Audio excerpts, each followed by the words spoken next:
بسم الله والحمد لله والصلاة والسلام على رسول الله وعلى آله وأصحابه ومن تبعهم بإحسان إلى يوم الدين وبعد.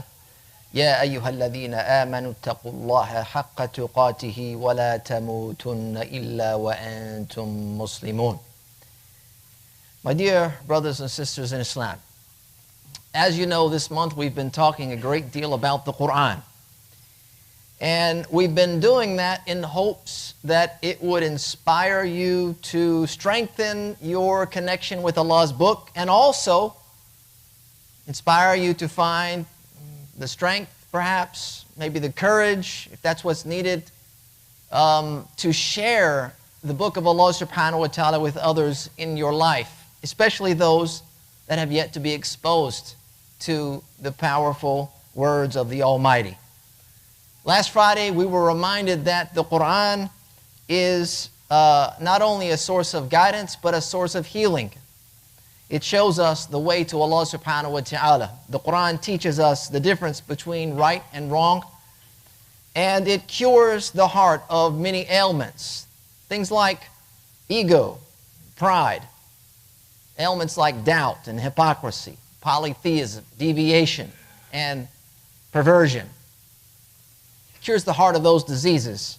Not only is it a source of guidance and a healing, but Allah subhanahu wa ta'ala has also described His book as being a mercy. You should remember that in the verses that were quoted in the last several sermons. Allah subhanahu wa ta'ala, He says, وَلَقَدْ جِئْنَاهُمْ بِكِتَابٍ فَصَّلْنَاهُ عَلَى عِلْمٍ. He says, we have certainly brought them a book which we explained with knowledge. هُدًى وَرَحْمَةً لِقَوْمٍ يُؤْمِنُونَ. He says, a guide and a mercy. It's a rahmah for the people who believe. This is Surah Al-A'raf, chapter 7, verse number 52. And you find the Quran being described in this manner throughout its various chapters and verses. Just to give a few examples of that, Allah subhanahu wa ta'ala says in the very same chapter, Surah Al-A'raf, verse number 203, He says, وَإِذَا لَمْ تَأْتِهِمْ بِآيَةٍ قَالُوا لَوْلَا اجْتَبَيْتَهَا. He says, if you did not bring them a sign, which of course they were asking of the Prophet to give them a sign, they would say, why don't you make it yourself? Make the sign yourself. قُلْ إِنَّمَا أَتَّبِعُ مَا يُوحَى إِلَيَّ مِنْ رَبِّي. Say, I only follow what is inspired to me, what is revealed to me from my Lord. هَذَا بَصَائِرُ مِنْ رَبِّكُمْ. He says, this Quran is an insight from your Lord. وَهُدًى وَرَحْمَةً. It is guidance and it's a mercy لِقَوْمٍ يُؤْمِنُونَ, to a people who have iman. In another verse He says, يَا أَيُّهَا النَّاسُ قَدْ جَاءَتْكُمْ مَوْعِظَةٌ مِّن رَبِّكُمْ. He says, O mankind, there has come to you a warning from your Lord. مِّن رَبِّكُمْ وَشِفَاءٌ لِمَا فِي الصُّدُورِ. And there is a healing for what is in the heart, a cure for what lies in the chest. وَهُدًى. And there's guidance. وَرَحْمَةً. And there's mercy. لِلْمُؤْمِنِينَ. This is Surah Yunus, chapter 10, verse number 57. He also says, وَنُنَزِّلُ مِنَ الْقُرْآنِ مَا هُوَ شِفَاءٌ وَرَحْمَةٌ لِلْمُؤْمِنِينَ. And we sent down the Quran as a healing and as a mercy for the believers. Here you can see just a few verses that describe the Quran in this manner. Allah subhanahu wa ta'ala is describing His book as a source of mercy. And the mercy of the Quran, it's tremendous.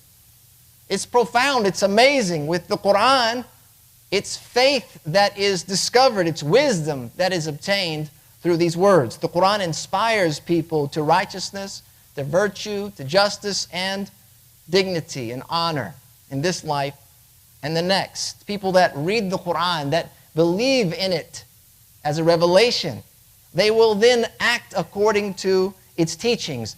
They will allow in their life what is permitted.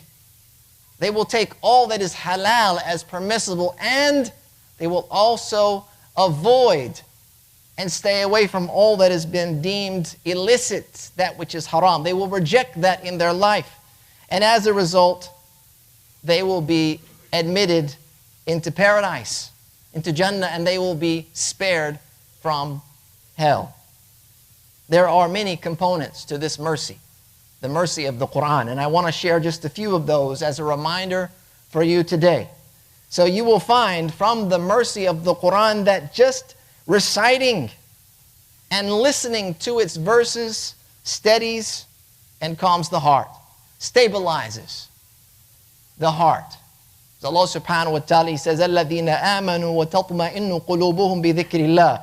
He says, those who believe and whose hearts find comfort in the remembrance of Allah, أَلَا بِذِكْرِ اللَّهِ تَطْمَئِنُّ الْقُلُوبِ. Surely in the remembrance of Allah do hearts find comfort. Surah Ar-Ra'd, this is chapter 13, verse number 28.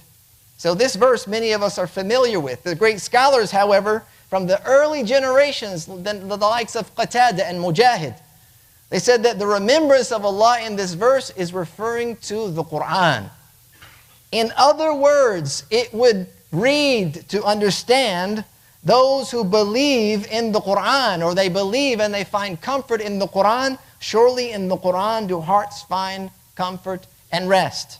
And through the repetitive recitation of the Quran, you find that the heart will calm, it will find tranquility. The human spirit will be stabilized. Brothers and sisters, reciting and listening to the Quran is, as a result, therapeutic. That's therapy. That's the believer's therapy. Therapies become very popular today. Oh, I see my therapist. I go to my therapist. I've been talking with my therapist. This is the therapy of the faithful, is the remembrance of Allah found in that book. And it's right at your fingertips. There's no surcharge. There's no fee. There's no awkward conversation you have to have with a stranger. There's no divulging of your sins and transgressions to try and find absolution and to be forgiven. All of that happens when you engage with the book of Allah subhanahu wa ta'ala. And the more you recite this book, the more you reflect on its meanings, the more that you ponder its verses, the steadier the heart will become. The more that you invest in that remembrance, the more likely your spirit will be calmed. It's also a shield, the Quran, from the mercy of this revelation. It's a shield that will protect you from harm in this life. Allah subhanahu wa ta'ala says, وَإِذَا قَرَأْتَ الْقُرْآنَ جَعَلْنَا بَيْنَكَ وَبَيْنَ الَّذِينَ لَا يُؤْمِنُونَ بِالْآخِرَةِ حِجَابًا مَسْتُورًا. It says, when you recite the Quran, we put a hidden barrier between you and those who do not believe in the hereafter. Surah Al-Isra, chapter 17, verse number 45. There is a barrier, a hidden barrier placed between those that recite the book of Allah subhanahu wa ta'ala and those who reject a belief in the hereafter. And you can find this mentioned in Lata'if al-Isharat, Tafsir al-Quran, one of the great Imams al-Qushayri. He's known as a spiritual master of his time in particular. He authored a complete work of tafsir, and through that tafsir he was given a high status in our tradition. And he said, when you read the Quran, what this verse means is that Allah is saying, we have admitted you into the harbor of our safekeeping, the safekeeping of the divine. We have placed you within the pavilion of our protection, and we have prevented evil hands from reaching you.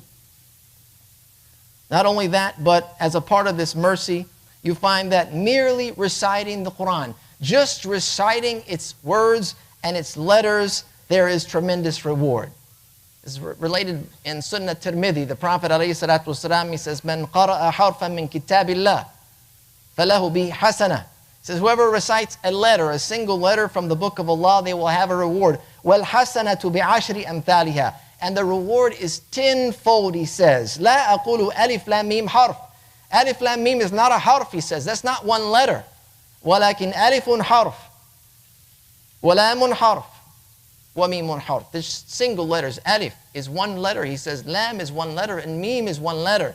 And for each of those letters, the reward is multiplied by 10.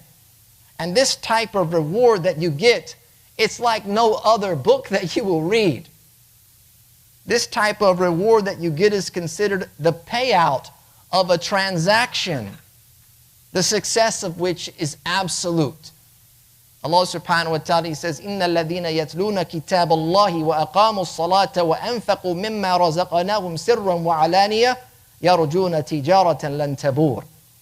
He says, surely those who recite the book of Allah, those who read the Quran, they establish prayer and they donate from what they have been provided with, whether that's secretly or openly, can hope for an exchange that will never fail.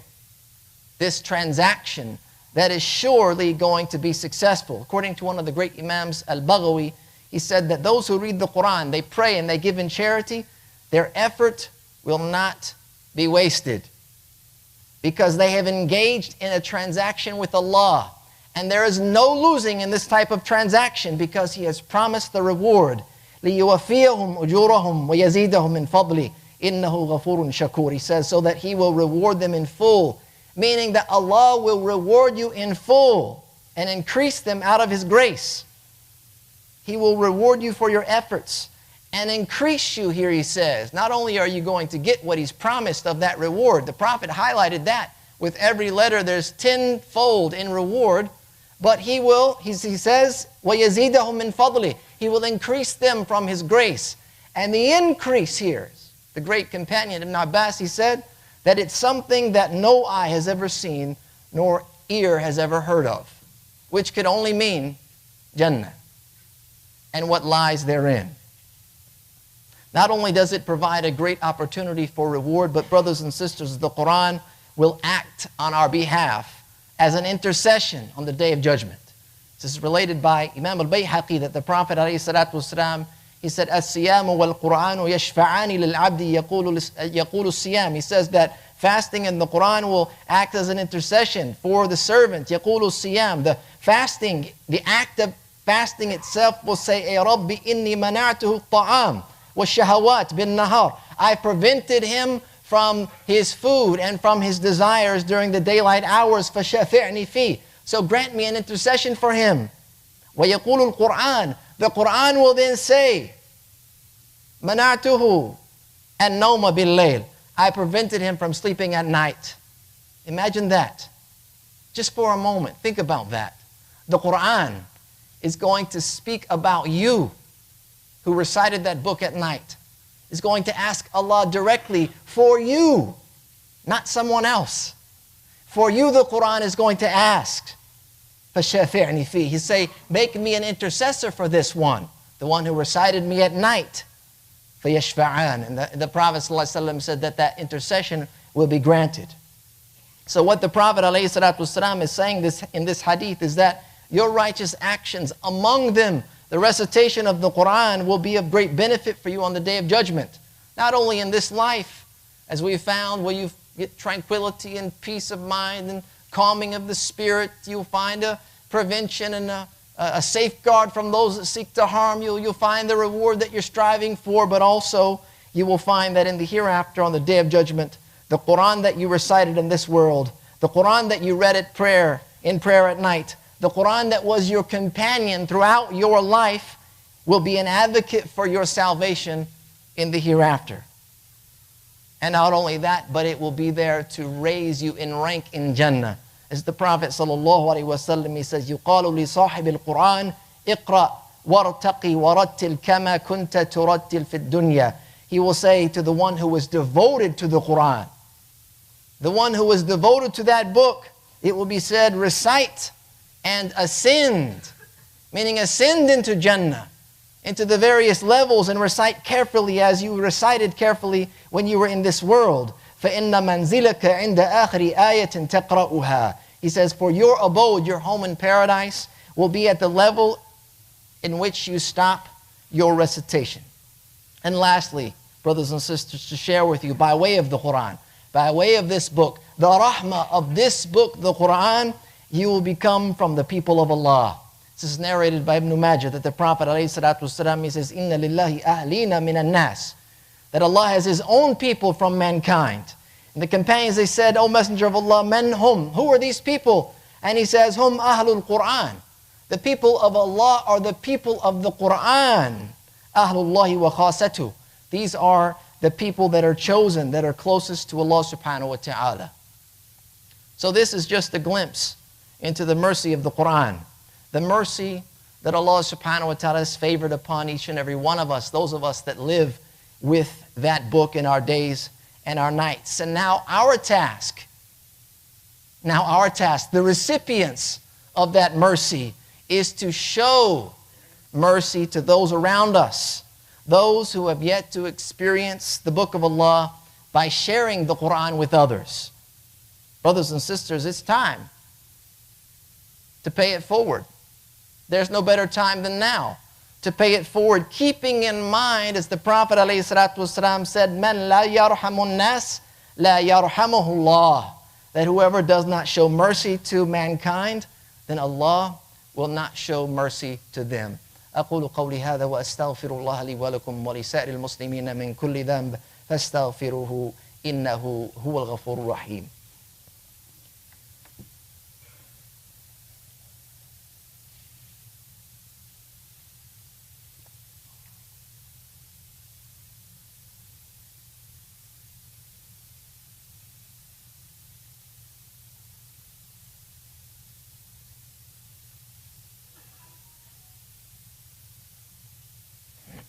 بسم الله والحمد لله حمدا كثيرا طيبا مباركا فيه كما يحب ربنا ويرضاه ونصلي ونسلم على نبينا محمد وعلى آله وأصحابه ومن تبعهم بإحسان إلى يوم الدين.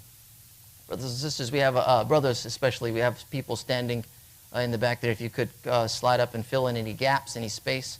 There's plenty of space that we can offer those that are waiting to come in. Jazakallah khair. I'm sure you're going to find the same situation on the sisters' side. If sisters, you could scoot in a little bit. If there are people standing, allow them to come and sit.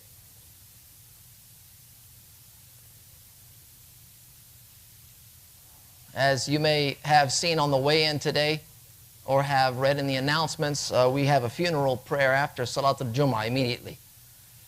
And because of that, we're reminded of the fragility of life. We're reminded of the finality of this world.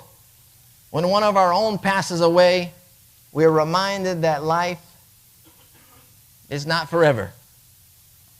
And when you compare it to the hereafter, life is nothing more than a blink of an eye. And we have one choice when it comes to this life. Either we take advantage of the opportunity that we're given by Allah subhanahu wa ta'ala, or we squander it. Whatever choice we make, taking advantage or squandering, one thing is for certain. So Allah subhanahu wa ta'ala says, كُلُّ نَفْسٍ ذَائِقَةُ الْمَوْتِ, that every soul will taste death. وَإِنَّمَا تُوَفَّوْنَ أُجُورَكُمْ يَوْمَ الْقِيَامَةِ فَمَنْ زُحْزِحَ عَنِ النَّارِ وَأُدْخِلَ الْجَنَّةَ فَقَدْ فَازَ. He says, and you will only be given your full compensation on the day of resurrection. فَمَنْ زُحْزِحَ عَنِ النَّارِ, so whoever is drawn away from the fire and entered into paradise, فَقَدْ فَازَ, then they have been successful. They won. Right? The decisions they made were the good decisions in this life. وَمَا الْحَيَاةُ الدُّنْيَا إِلَّا مَتَاعُ الْغُرُورِ. He says, the life of this world is nothing except enjoyment of a delusion. Surah Al-Imran, chapter 3, 185. Brothers and sisters, the reality is this. Each and every one of us is going to face our end here. And we are all responsible for our own lives and our own hereafter. We're all held accountable. There's no one we could pass it off to or blame or make an excuse for. Allah subhanahu wa ta'ala says in the Quran, يَا أَيُّهَا النَّاسُ اتَّقُوا رَبَّكُمْ وَاخْشَوْا يَوْمًا لَا يَجْزِي وَالِدٌ عَنْ وَلَدِهِ وَلَا مَوْلُودٌ هُوَ جَازٍ عَنْ وَالِدِهِ شَيْئًا إِنَّ وَعْدَ اللَّهِ حَقٌّ فَلَا تَغُرَّنَّكُمُ الْحَيَاةُ الدُّنْيَا وَلَا يَغُرَّنَّكُمْ بِاللَّهِ الْغُرُورِ. He says, O mankind, fear your Lord, and fear a day when no father will avail his son, nor will a son avail his father at all. Indeed, the promise of Allah is true. So let not the worldly life delude you, and do not be deceived about Allah by the deceiver. إِنَّ اللَّهَ عِنْدَهُ عِلْمُ السَّاعَةِ وَيُنَزِّلُ الْغَيْثَ وَيَعْلَمُ مَا فِي الْأَرْحَامِ وَمَا تَدْرِي نَفْسٌ مَاذَا تَكْسِبُ غَدًا وَمَا تَدْرِي نَفْسٌ بِأَيِّ أَرْضٍ تَمُوتُ إِنَّ اللَّهَ عَلِيمٌ خَبِيرٌ. Indeed, Allah alone has knowledge of the hour and sends down the rain and knows what's in the wombs, and no soul perceives what it will earn tomorrow, and no soul perceives in what land it will die. Indeed, Allah is knowing and acquainted with what it is that you do. Surah Al-Luqman. This is number 31, verses 33 and 34. With these verses, we're reminded that we cannot afford to delude ourselves, nor can we afford to be deceived about the realities of this world and what awaits us in the next. The only thing that we can afford to do is to surrender to Allah and to submit before Him before it's too late. So Allah says, Ya ayyuhalladhina amanu taqullaha haqqa tuqatihi wa la tamutunna illa wa antum muslimun. The verse is recited almost every Friday in almost every masjid around the world. O you who have believed, fear Allah as He should be feared and do not die except as Muslims, in submission to Him.